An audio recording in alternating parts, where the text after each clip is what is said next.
3, 2, 1. Good day everyone, GarageKing here, and I'm going to do a review on the Launch X431 Elite 2.0 Pro for GM. I did order it on Amazon.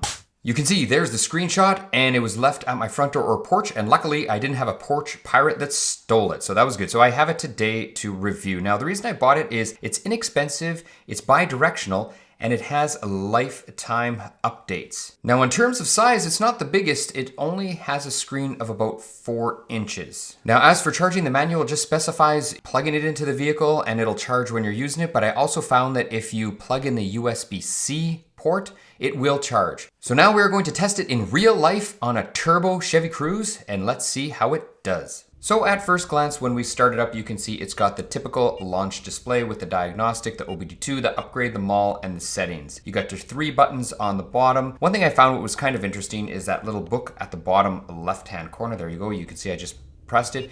It did the same thing as the settings, to take me into the settings. So I thought that was kind of weird. The other thing is when I was going into the mall, I found here you can see there's a bunch of other manufacturers, and maybe, I haven't purchased them, but just maybe you can purchase them on the scanner and expand it. I don't know. But when you go through the regular menu, you can see it is just General Motors vehicles. So this scanner was cheaper than a lot of the other scanners, and the whole reason is you're the type of customer or whoever buys this that says, hey, I only want GM. I still want the bi-directional control. I still want to have a good scanner, but I'm giving up all of the other manufacturers, so take some costs off. And that's what they've done. So at the main menu, you can see you have 2 buttons. You have the diagnostic and the OBD2. And those are really the buttons you're going to use all the time to get into everything. So let's go into the diagnostic first. Now, if any of you have used launch scanners prior, you know they all do sort of like a health report. Now I did 8 times speed just so we didn't take too long in the video there. And just so you know, 8 times speed is just over a minute to get this done. So that's the speed of the scanner. You can see here we have some problem with the body control module. We just have keyless entry transmitter batteries are low. So it's saying that our batteries are low in our transmitter, so we're gonna have to change out those batteries.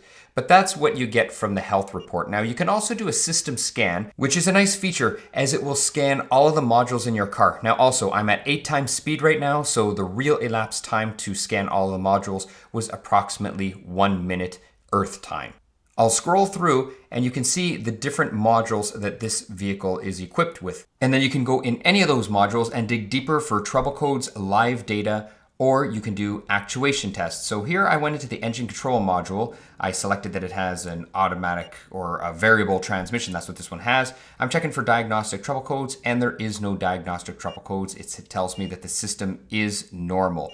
Now, if I want to go into another one, for example, the body control module, it's going to ask me a few things like what type of headlights I have, and that's probably for tests. So now if I go into the actuation test, we can see here is a different actuation test. So for example, let's check out the windows and see what happens. So we want to do the passenger window test.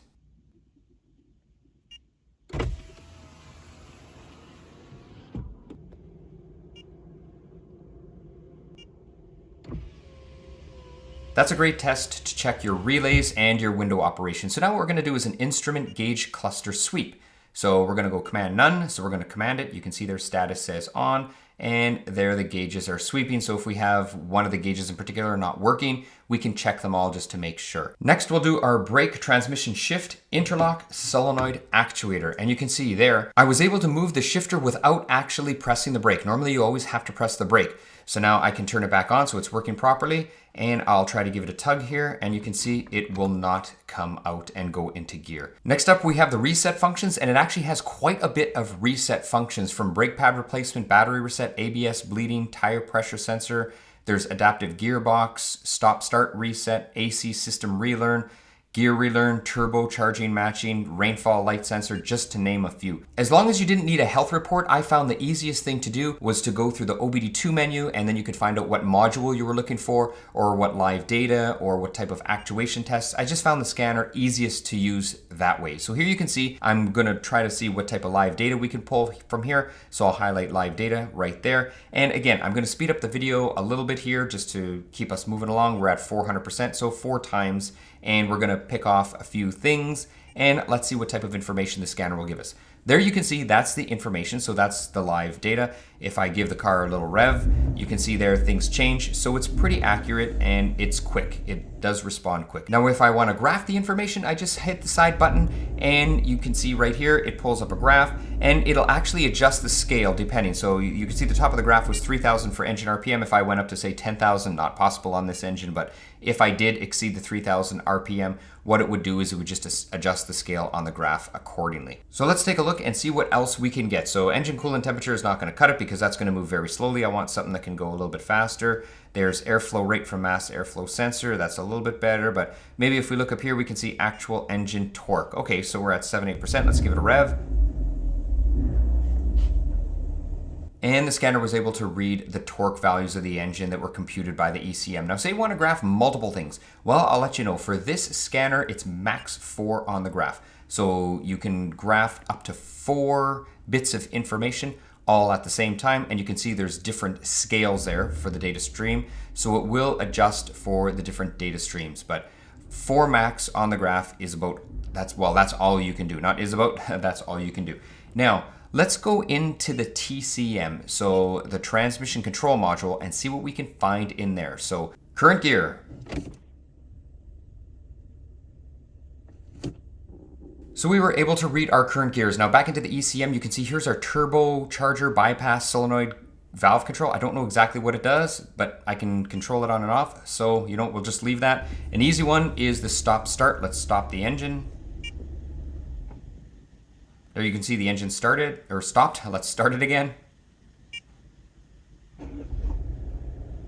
And it started back up. I turned the volume up for editing, but I don't know how well it's going to come out. So, and I can only turn it up so much, you know, during editing. The other thing you can do is if you're doing something working on your car, you can adjust your idle here. And if you listen, you can see the engine idle's gone up. And then I brought it right back down. We can also disable our fuel injectors. I don't know if you're gonna hear this. Hopefully you hear it idling rough.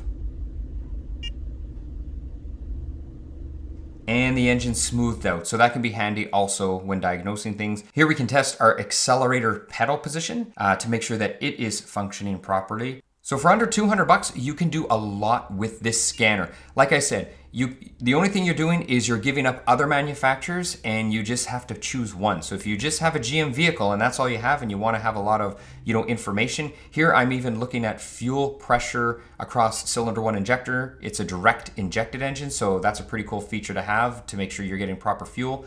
You know what? This just does a lot. The only thing you got to make sure is it's only for GM vehicles. So if you have a GM vehicle and you want something that pretty much does everything for pretty cheap, especially if you're like a backyard mechanic, I think this is a great scanner. There you can see I turned on all the lights on the dash, so it just does a lot. Anyway, that's my video for the week. Hopefully you've enjoyed. If you have any questions, please let me know. GarageKing over and out.